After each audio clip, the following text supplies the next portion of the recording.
Michael and I do a lot to help each other out. I guess you could say we have sort of an unofficial work exchange program. Essentially, we enjoy working together and we both have a ton of projects to do. One of my big projects, something I've been putting off because it's going to be so miserable, is dismantling the hoop houses, particularly the one that collapsed in the snowstorm in January. Michael offered to give me a hand with that.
Michael and I made some pretty good progress yesterday, dismantling the collapsed greenhouse and taking the plastic off and taking the rafters down from the Quonset hut.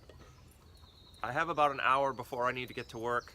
I'm actually going to be traveling today for work, so I want to try to get as much of the mess that we made yesterday cleaned up as possible.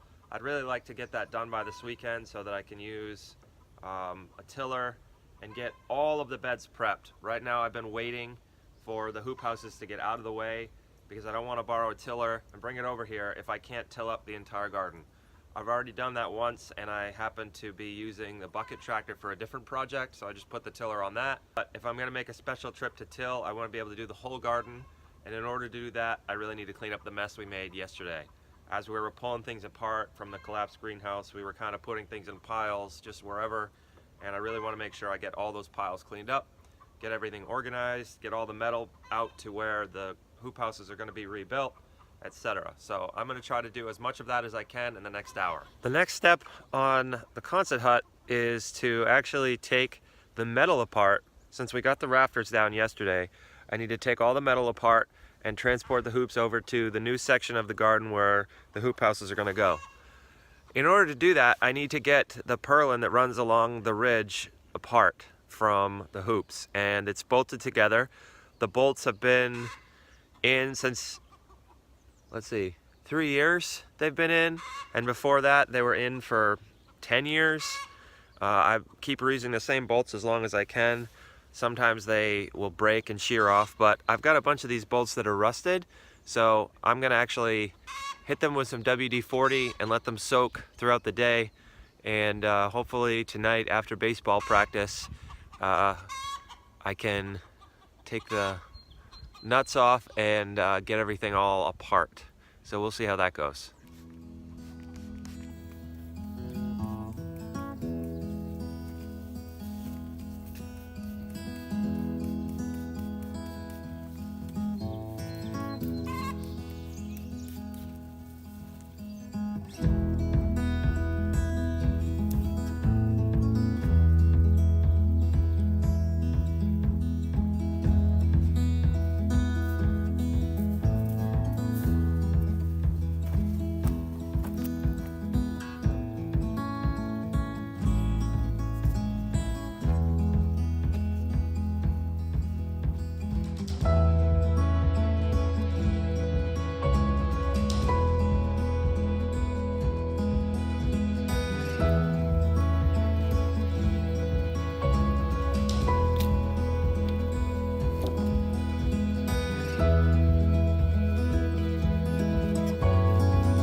Michael and I, as I mentioned, made a lot of good progress yesterday.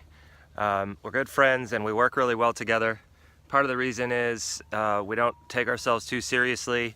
We work hard and we want to get things done, but we enjoy ourselves at the same time. You know, have a couple beers, tell some jokes, and we did a lot of joking around last night, particularly about my habit of hoarding. I really hate throwing things away, and I think it might be in my DNA at this point. My father's the same way. When my great-grandmother died and we were cleaning out her house, we found in her attic maybe 5,000 to 10,000 egg cartons that she just didn't want to throw away. So it may be something that I can't get around biologically. But I am gonna try my best to get rid of most of this lumber that has been in the hoop house, getting wet, being dried out, flexing, having a lot of stress put on it, has screws all through it. I'm gonna do my best to burn that. Next time we have a party or get together, we've got a pretty good fire pit here. I'll cut it up into smaller sections, take out as many screws as I can, and go through the ashes afterwards with a magnet and get the rest. But there are some pieces of lumber that I am gonna be able to save. In particular, these 2x6s that were the rafters in this collapsed hoop house.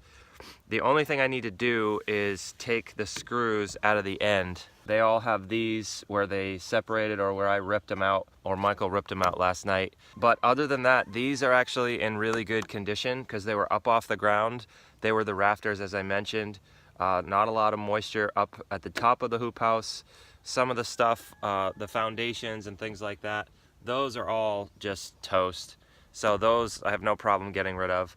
But these here are still very good pieces of lumber. I'm actually gonna try to save them, and I think what I'm gonna do is, most of these screws were bent or flexed, or I've used them so many times that they're stripped out. So what I'm gonna do is actually measure to see how much lumber I can get out of this if I just cut the ends off where the screws are. And then I'll burn those ends. And these, I think, were originally 14 footers. They may have been 12 footers. I think I could probably get 10 feet of usable lumber out of these. At the very least, I can get 8 footers. I've got 2, 4, 6, 7. I guess I've got 7 of these. I do have some projects around the homestead that I want to be doing this year. These boards are going to be perfectly structurally sound, and I can use them for projects like that. There's absolutely no reason to get rid of them. That is definitely not the case with most of this lumber. So I want to do my best to let go of it and clean things up as quickly as possible. But these I can still use.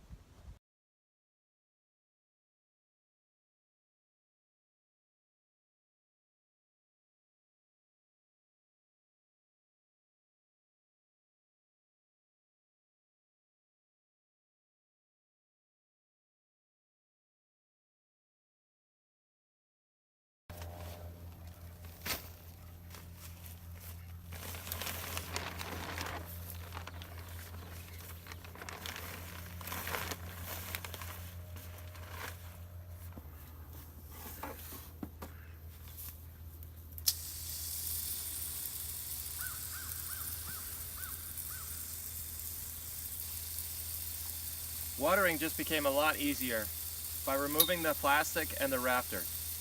The reason for that, I had to be careful when those things were in place because the water hitting the rafters, it would collect and then drop straight down. You're going to avoid that without the rafters, and the reason that's a problem is because if there's a plant right underneath where the water's coming down, it'll drill a hole down in through the soil, or it'll destroy the plant if it's small enough. Now I don't have to worry about that anymore, so that's going to make watering a lot easier. I can basically put it on almost full and water the entire heat mat from one end, whereas before I had to keep it pretty low, aim it pretty low, and I had to keep coming down and moving it. That's why I have multiple fence posts in the hay bale. Now I could just set it and go do something else.